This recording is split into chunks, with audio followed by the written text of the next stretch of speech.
morning. 9 to noon is in the air. It's a Monday. Happy Monday to you. OKC just blew right by them. I mean, just ran by them like they were tied to a post. That was super sad yesterday, Nordo, because we were looking so good. And then they get to the top of the stretch, and here comes the quality steed surging on the outside, going 2-1 to our strides. It was effortless. It was so super sad. Good morning. Good morning. Julius Randle had himself a game yesterday. Looked terrific, but still lackadaisical. We'll hit on in more in-depth fashion momentarily and throughout maybe the show. But the turnovers, man. The turnovers, the laziness with the ball. I think they had 15 steals as a team, the Thunder did yesterday. How about the offensive glass and just getting outworked for offensive boards? How about that? Turnovers yesterday killing this Wolves team who led by 6 at the half. And you mentioned it. I mean, it's not so much push button of the Thunder when you watch games like yesterday as much as if it's just they push the power off button on our favorite team in the dressing room. That was pretty disappointing for a team that was in the 3rd spot a week ago, and now they're a game and a half out of the freaking play-in. The Northern Fire weekend wrap coming up around the corner with more on that, as Nordo intimated. OKC, in effortless fashion, like a quality steed in a big money race, eyeballing a claimer and winning with a Winnie. Deep stretch of the season, too. Holy cow. All righty, Wolves and Wild in the talkbacks for the day, so stand by for that. NCAA basketball tournament begins this week. Michigan is a 1 seed, and be careful. Be wary of your first-round opponent, the pesky 16, Holy Cross. Batulni able to regroup, then it's poked away by Burke, who takes over. Pushes it up ahead to McGregor. Holy Cross coming down with a 3-on-2. McGregor from the right side, centering feed. Oh my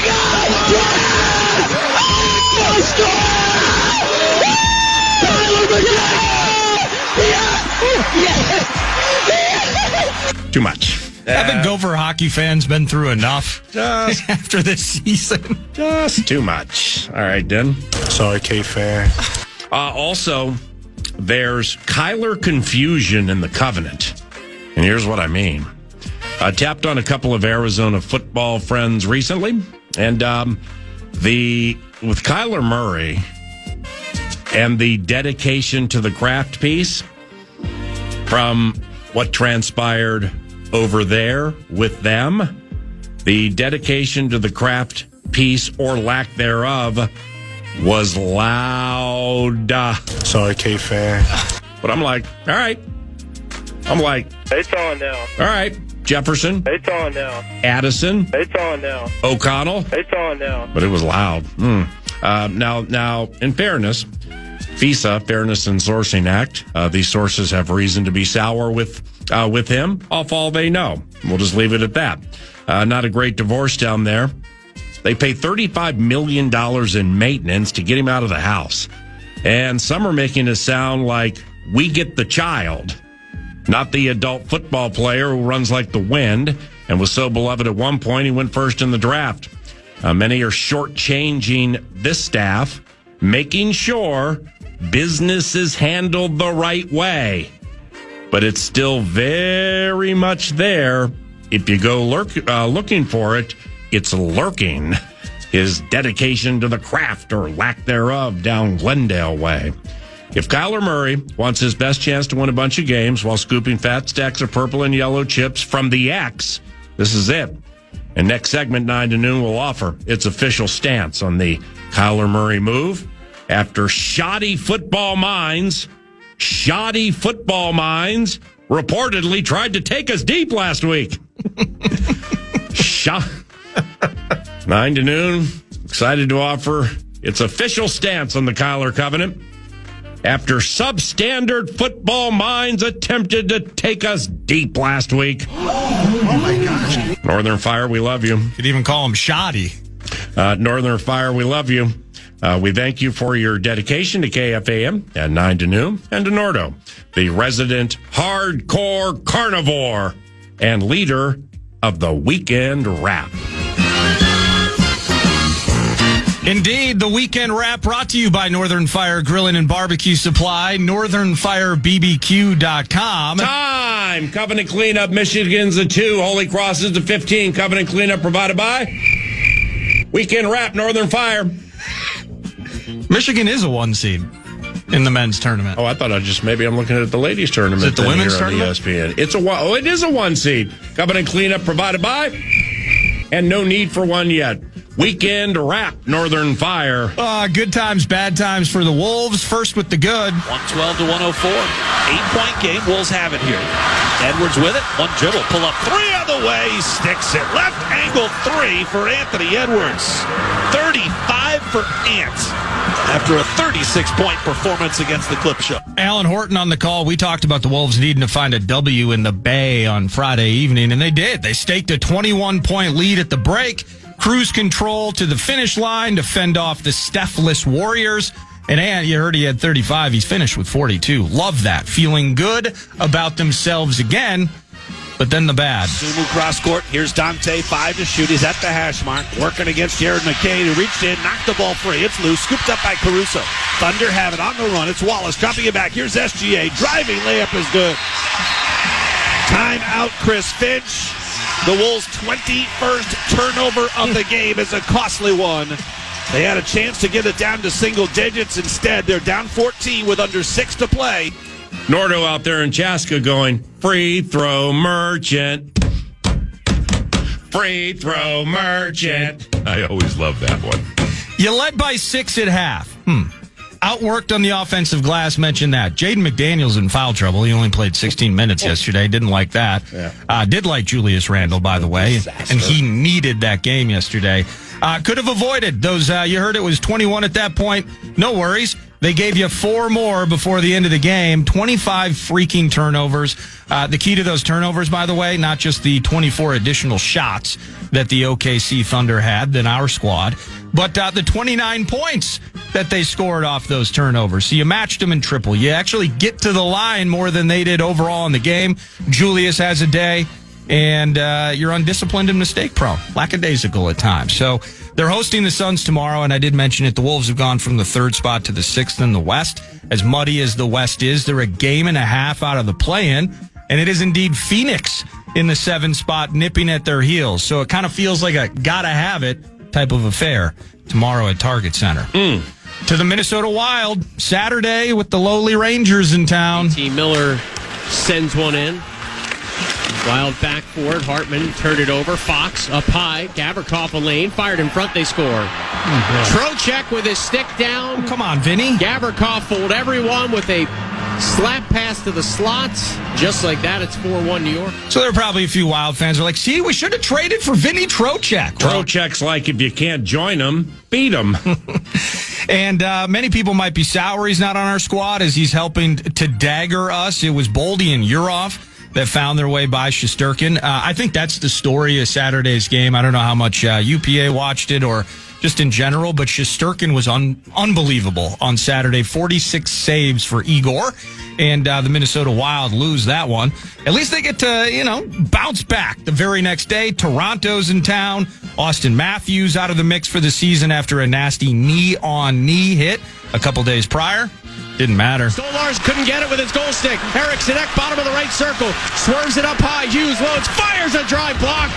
Nyes chips the center. A foot race. Nyes and Hughes. Nyes gets there and he scores. Matthew Nyes, the former Golden Gopher, seals this one up potentially for Toronto with a half minute to go. Yeah, 4-2 the final. I believe it was Tarasenko with both of those tallies for your favorite hockey team. All right, cool. Here's the deal. Thursday, Vox in the Box. PA says that the Flyers are going to get smacked by 2 or 3. They win in a shootout. That's great. And then now you got a great way to start the week. You got the Rangers and Maple Leafs in town. Yeah. What do Jack Pert or Peart, P-E-A-R-T, plays for the Iowa Wild? What did Jack Pert and Carson Lambeau have in common? Ooh, I don't know. They both were drafted ahead of Matty Nyes. I always love that in 2021 by the Minnesota Wild, which had 3 picks. Ouch. Before Nyes went 57th, Now, the first one was the goalie, Ballstead. All right? Yeah. But then after that, you got a couple of, for Lambeau and Jackie P. Hopefully you have long, bountiful, wonderful, successful careers in the NHL. But right behind them was Matty Nyes, who's a game changer. Would have preferred Matty Nyes. Lambos, by the way, just in case we don't want any additional covenant cleanup.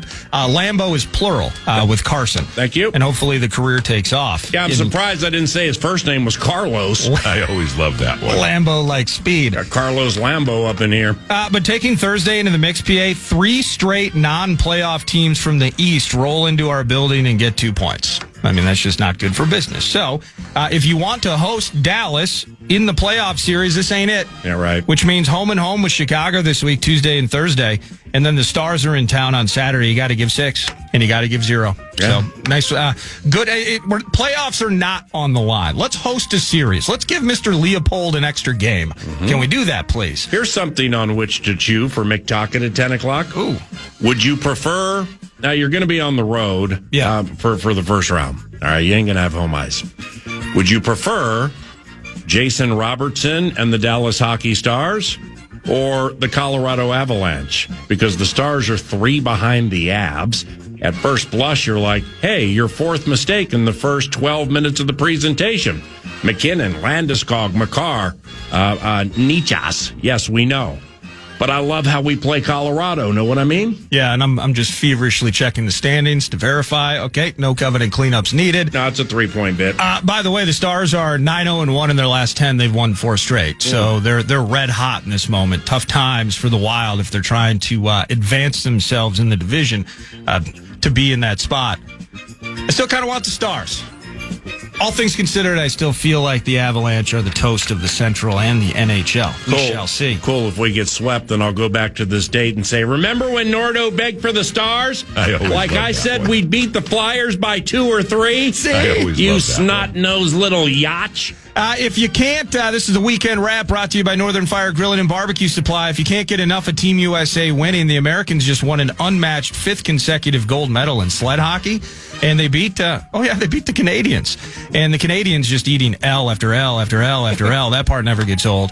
And our baseball team is finals bound in the World Baseball Classic. Red, white, and blue. Fly ball, right center field. Baseball in the covenant. He's going back.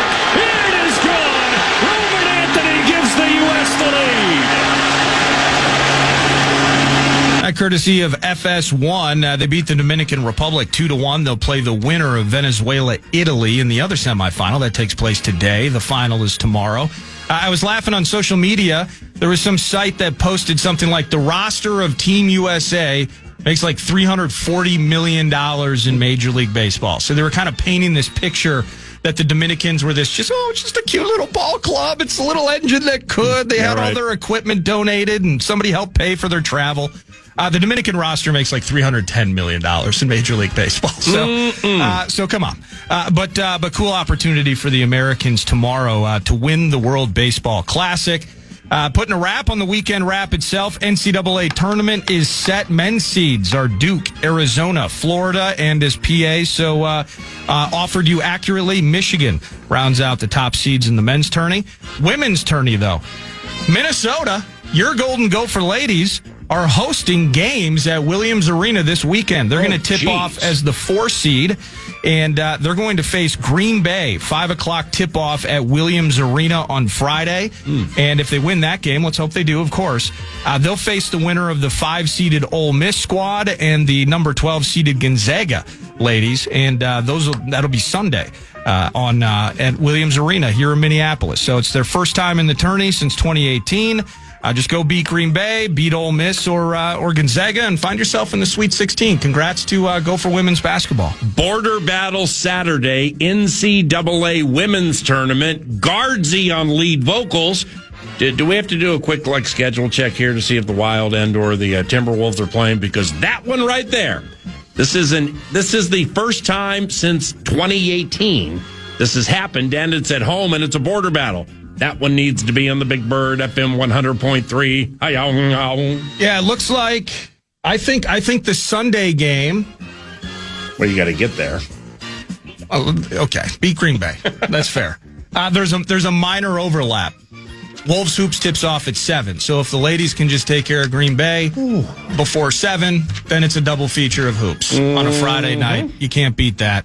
But there should be tickets, I assume, available. Go to gophersports.com. I'm sure they have all the info for you. And that let's go Guardsy. Yeah, absolutely. Go Guardsy. That's the weekend wrap brought to you by Northern Fire Grilling and Barbecue Supply in Minnetonka. Not really any weekend wisdom. Just use Livia salt, pepper, garlic mix. And you can get that at Northern Fire. NorthernFireBBQ.com. That's the wrap, PA. The vocal stylings of the hardcore carnivore with the Northern Fire Weekend Wrap at 9:17. Today's talkbacks, for those interested, via the iHeart Audio app. It's free. You get 30 seconds. If you are so inclined and you're looking for something to do, then get to that app, find the baby KFAN microphone, and ponder these. You can create your own if you want. But we do have some open talkback segments today so that you can be heard. Who's gripping more right now? The Wild or the Wolves, and why? Who's gripping more right now? The Wild or the Wolves, and why?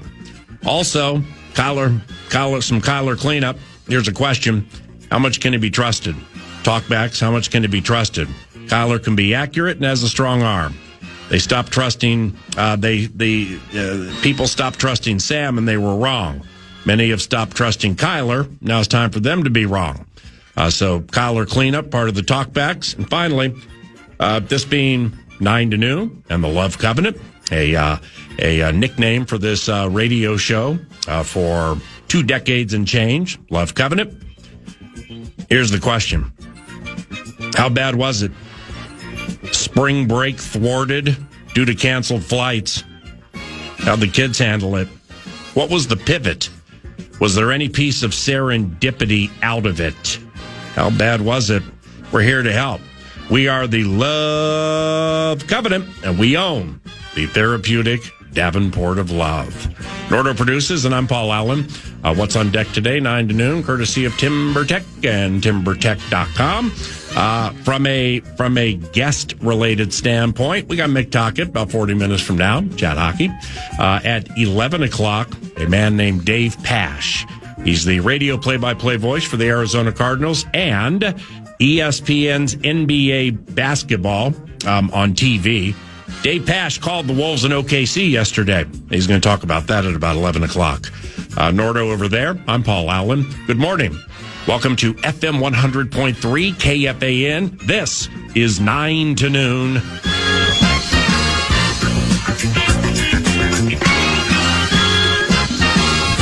Fan.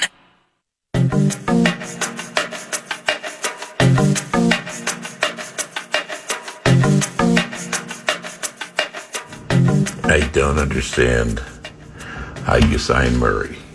Either McCarthy's your answer, and you find out now that he is or he isn't, or you just burn the year and cut him now. But Murray's there for 1 year. He's not going to take you to Super Bowl. He is limited. We saw Arizona. We saw that he doesn't play well under center. It makes zero sense to me. You're putting a Band-Aid for a... All right, my brother. Speaking of talkbacks, tomorrow, a Talkback Talker Tuesday, courtesy of Northern Fire. Make sure you listen tomorrow and get ready for the talkbacks du jour. Why? Because there's a prize attached to it. What would that prize be? Yeah, somebody's going to get a $25 gift card to Northern Fire Grilling and Barbecue Supply. So let those talkbacks fly on a Monday and a Tuesday this week. You hardcore carnivores.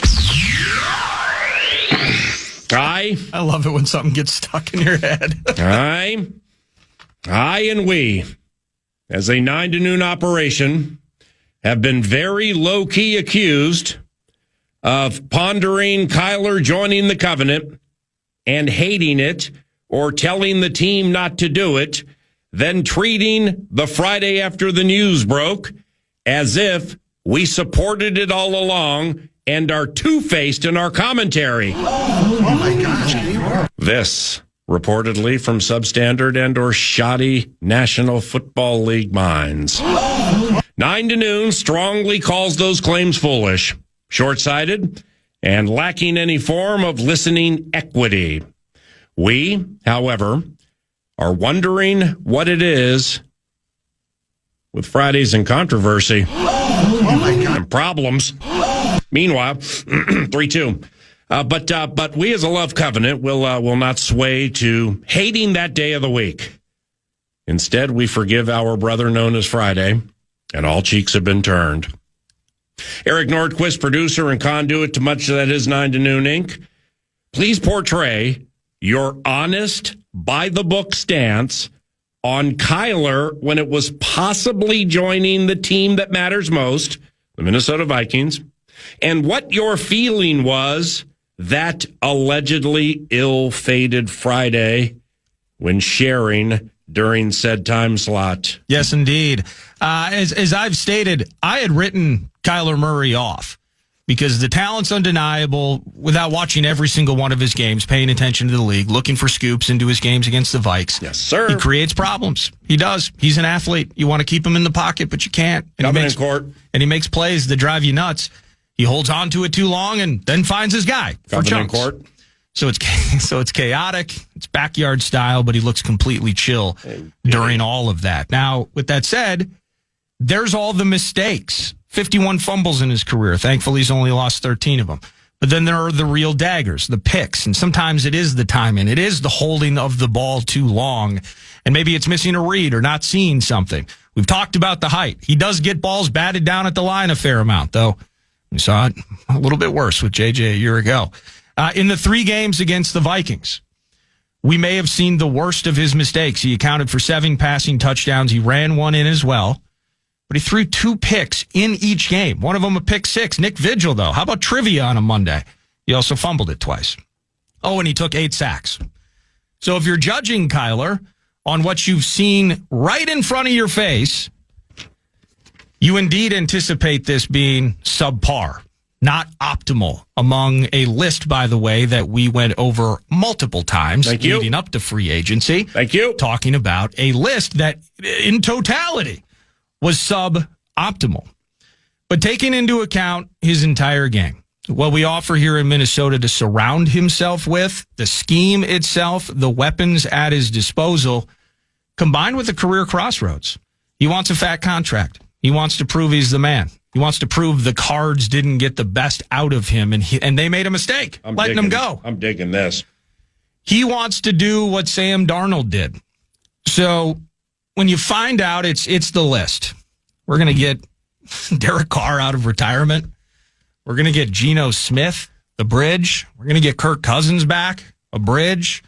XYZ player. We're going to trade for Mac Jones. Are we really talking about maybe a day 2 pick for Mac Jones? Those sorts of conversations, if you remember, taking place over the course of multiple weeks. Oh, I do. And then there's Kyler. Now that it is done, it is not just maybe in the nature or it's part of the ethos of 9 to Noon, but just being Vikings fans as we are. We're Vikings fans. We want to figure out on a week-to-week basis, here are ways that our favorite football team can end the afternoon with more points than the other guys, with fewer mistakes, with W's. We want our favorite team to win every single game.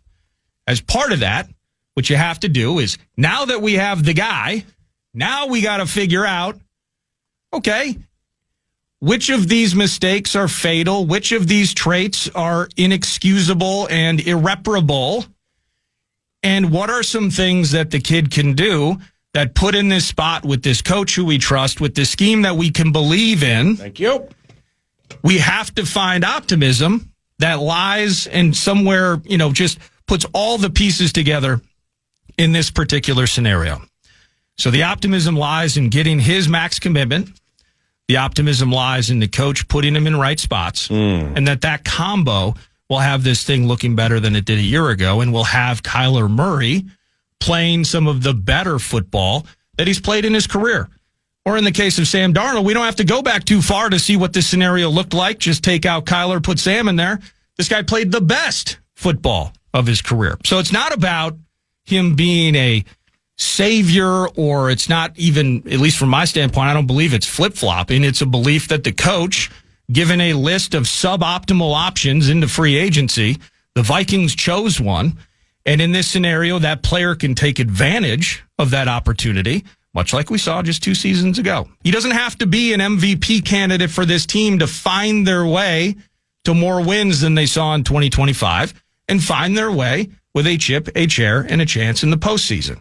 So from my standpoint, I had written him off. The talent's undeniable. The mistakes are mind-numbing. Thank you. But he's in what I believe to be a much better spot than he was the previous years of his career, which lends to me as a 41-year-old Rube saying, okay, I want to see this thing. I'm intrigued by this thing.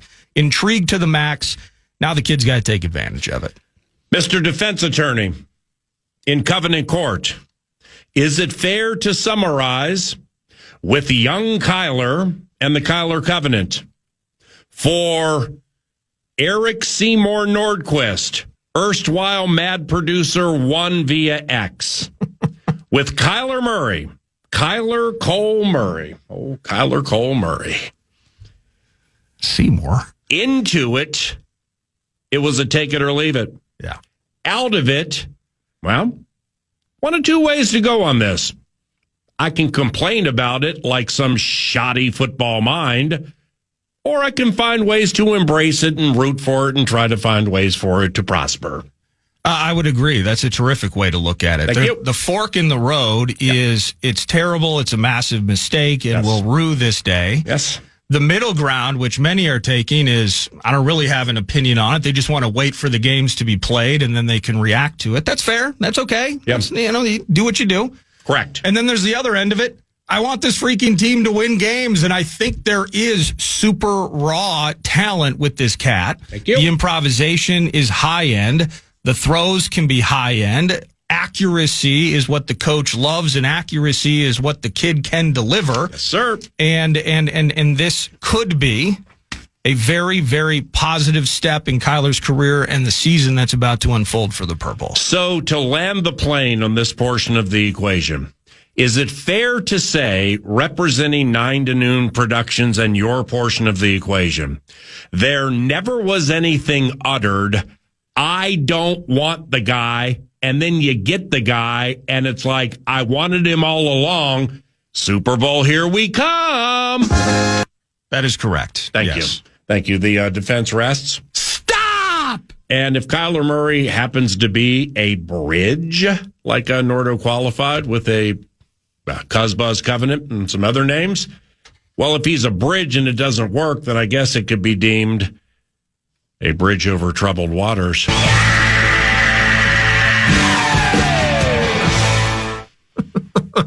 Yes, indeed. I and we as a 9 to Noon operation have been very low-key accused of pondering Kyler joining the Covenant and hating it and telling the team not to do it. Stop! And then all of a sudden, in two-faced fashion, flip the narrative and be like, well, we want it all along. You idiots, you substandard football minds, you shoddy football minds with no listening equity into the football conversation that's shared 9 to Noon. For yours truly and Kyler Murray. It's the same thing I said with Darnold into his first Minnesota season, and it applies here. Kyler Murray ain't throwing to Greg Dortch and end-of-career DeAndre Hopkins. And the guy calling the plays ain't going to keep you in shotgun every single play like those first 2 seasons down Glendale way. Kyler Murray never went under center his first 2 seasons with Cliff Kingsbury, which is ridiculous. And this guy, Kevin O'Connell, this guy doesn't operate that way. When they can run it the right way all the time, talking about the offense, see Cousins, Mullins, and Darnold, it runs up big numbers, provides excitement, and wins football games.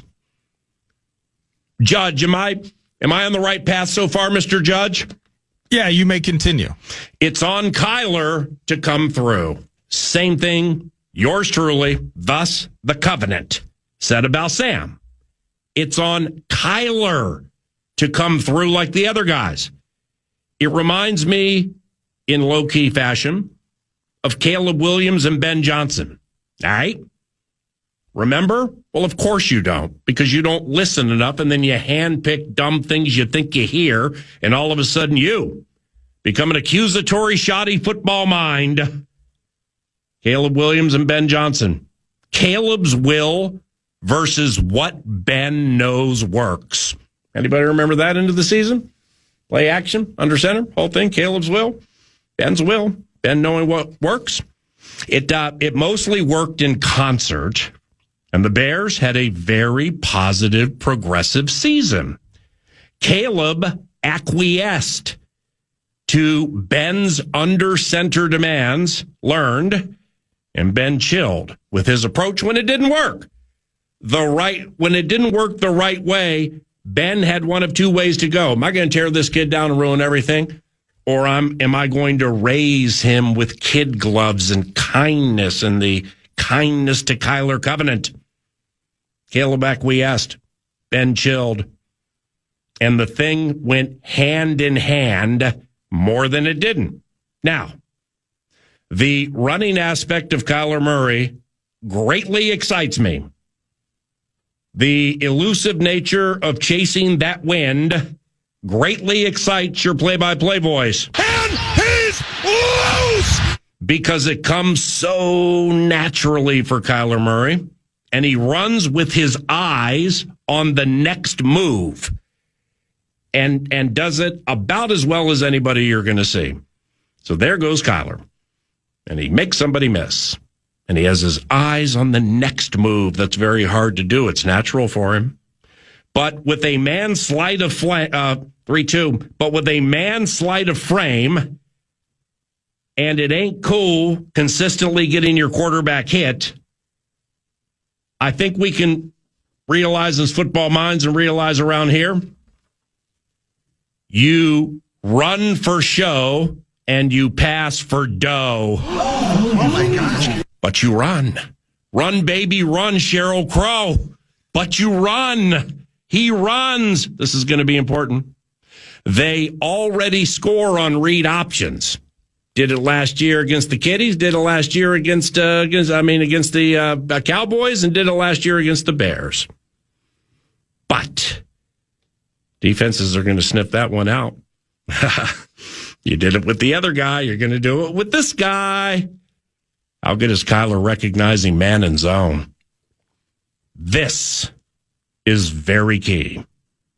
If he catches teams in the wrong man defense and an on-charging pass rusher cannot close and finish Kyler Murray with a sack, with Jefferson and Addison and Hawkinson clearing the way,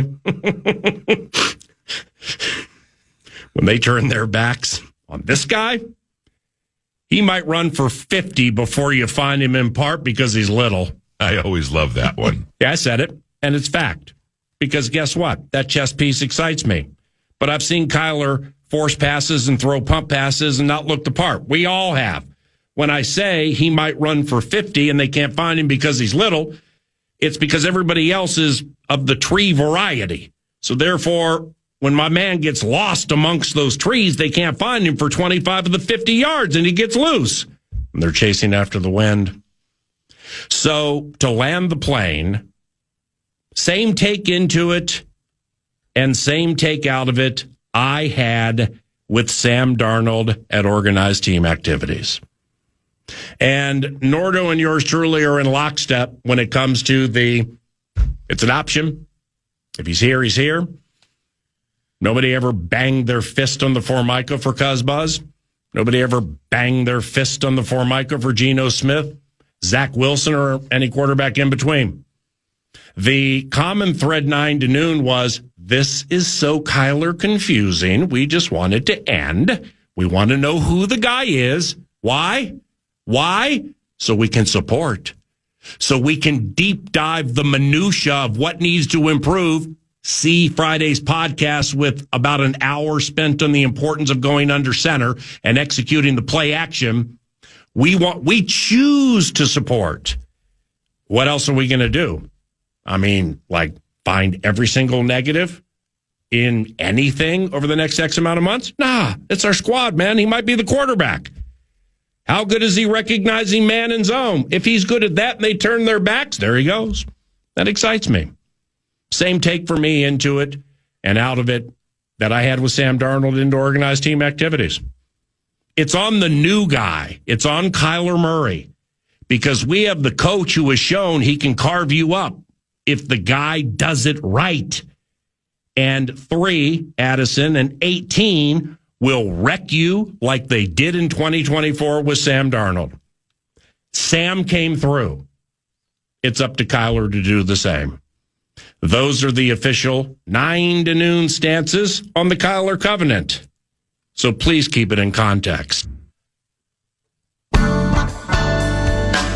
Score your chance at top-tier tickets from wild hockey to huge concerts like Santana, the Doobie Brothers, Chris Stapleton, and more. Don't wait.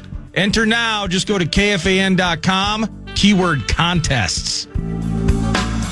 9 to noon would like to wish Minnesota Vikings wide receiver Ty Felton a happy birthday today. And 9 to noon also wonders very much what Ty Felton's role is in the Covenant beginning next season. Second-year receiver from Maryland. I liked him when they drafted him. Didn't see or hear much from him during his rookie season. But there's gold in them thar hills for a third receiver who wants to splash and to make himself some generational money. Happy birthday, Ty Felton.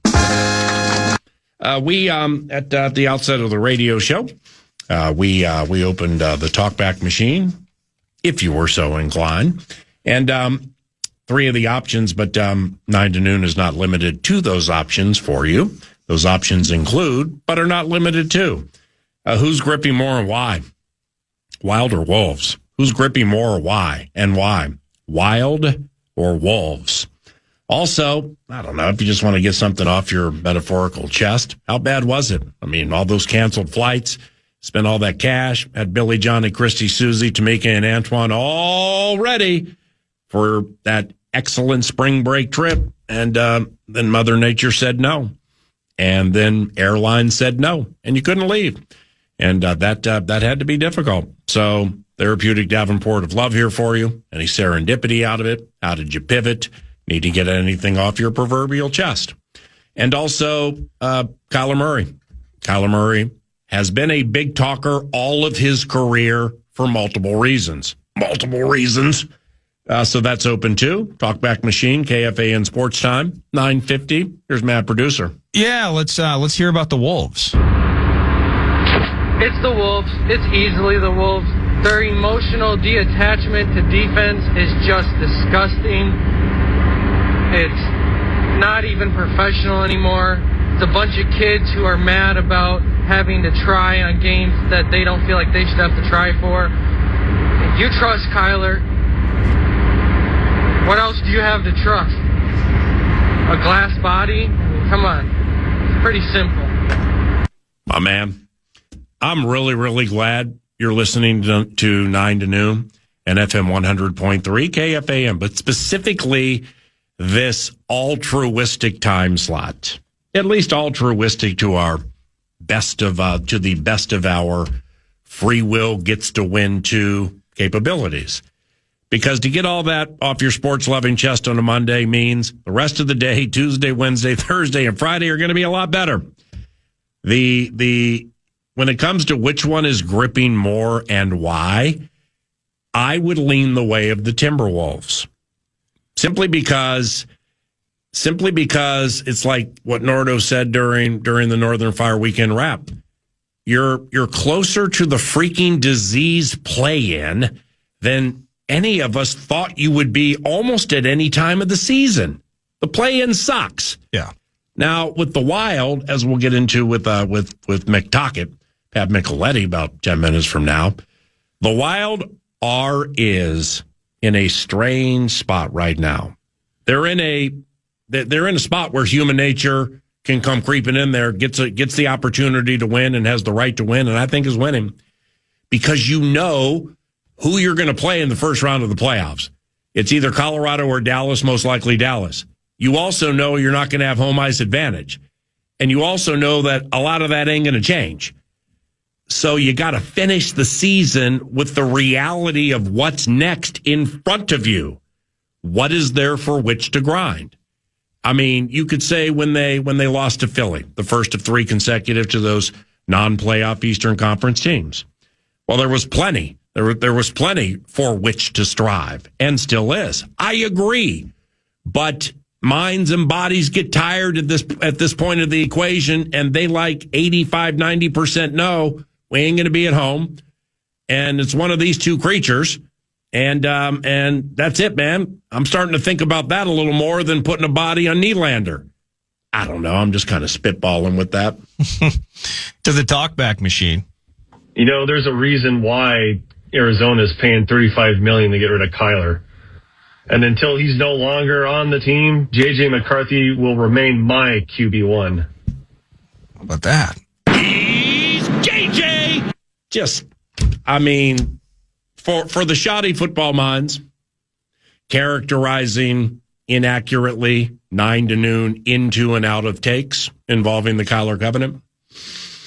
Well, that's one part that was lost in the context, is we didn't spend segments going down the road of if they get Kyler and he starts, this is what's next for he's JJ. If they don't get Kyler and it's Cuz Buzz and maybe it's a bridge over troubled waters, what does this mean for JJ? No, we at least, I think I'm characterizing this radio show accurately. We're like, just make it end so we can know who they are so they can compete.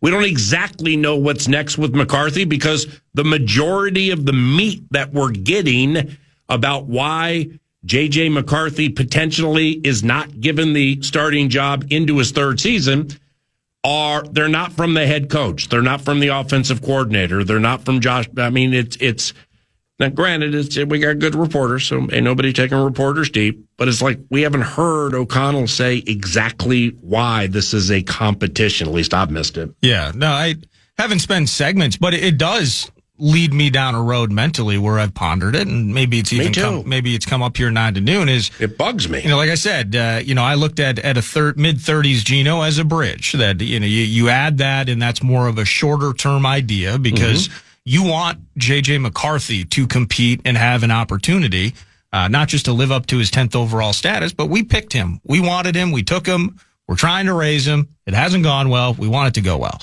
And I look at an older Kirk in that regard too. But I do think Kyler's different. And all of this has to play out, right? You know, JJ has to ace the offseason, has to ace all opportunities he has in front of scrutinizing eyes and practice and through camp and preseason chances to make his mark and have an opportunity even to make this a competition. So he's got to Kyler's got to do his part. So does JJ McCarthy. But if Kyler does play next year, and he is really, really good next year, and he does become a free agent fodder mantelpiece for multiple teams, we're in. Then that changes the conversation of JJ's future. So we haven't spent segments on it, but I think, as things continue to unfold, the way that we look at it, that prism is certainly defined in some ways by not just Kyler's ascension, but certainly JJ's chances and his future with the purple. 62.5% of a segment on Friday that we would deem a shorty. Okay, yeah. We got Steve's Appliances Marathons, and then we get in clock trouble, and then we execute shorties. Right. So 62.5% of a Friday shorty presented this. What if J.J. McCarthy went to that quarterback training bit in California, that John Beck thing? And what if he comes back better? Yeah. What if he comes back where it's like, oh, geez. Oh, hey, okay. Well, let's also be reminded, for those who may not want to see it because it wasn't them who did it, pride goes before the fall. So that kid goes there not with the intention of just spending the offseason in warmer weather. He went there to get better. Yeah. He went there to grow and mature. All right. I don't see any reports as to how it's going. I haven't texted or talked to McCarthy about, hey, what's going on there, what you're learning, how's it going? But what if he comes back and he's better? What if he comes back and 2 of the 5 things that you saw that even led to the Kyler covenant are ooh, he fixed? fixed. Wow, better. Holy cow. Yeah. Pride goes before the fall. Well, you absolutely give that a chance to start. And you continue to cultivate and raise it the way you want it cultivated and raised, because it, in dedicated fashion to its craft, dedication to your craft, putting in time, because the craft it's extraordinary, it's abnormal, it's different. And by all accounts, he's putting in time to get better. So if he gets better, and dedication to the craft and hard work and film study and all that kind of stuff that takes place up to games, J.J. McCarthy has never been accused of not being that guy. Right. That's never come up. So therefore, he has that chip right in front of him at that metaphorical poker table. So pride goes before the fall, man. If he comes back and things have gotten better, and I mean, with all due respect, just because you didn't have your hands on it and it got better, it got better. That's the end of the story. It got better. It's not about you. It's about him and the fan base getting the opportunity to cheer for something at U.S. Bank Stadium that hopefully leads to high-end performances. Yeah, and in the end, I think, when I speak about JJ having to ace the offseason, and there's going to be trust associated with it because you're not going to get games that count to see that growth, to see that it got better when it's flying at a regular season pace. With that said, there are elements that these guys are going to see. JJ McCarthy and Kyler Murray, who runs Kevin O'Connell's offense more fluidly and who makes this thing run more smoothly. Thank you. And potentially more effectively. So Kyler Murray, more accomplished. The raw athletic talent's unbelievable and undeniable. But how does it work in this scheme in short shrift? So that's where, again, nobody's kicking J.J. McCarthy off the team yet. But certainly intrigued by what the new cat has to offer. When 9 to noon continues, we skate on over to the NHL. Let's play hockey! Elite Hockey Mind Mick Taka joins 9 to noon next.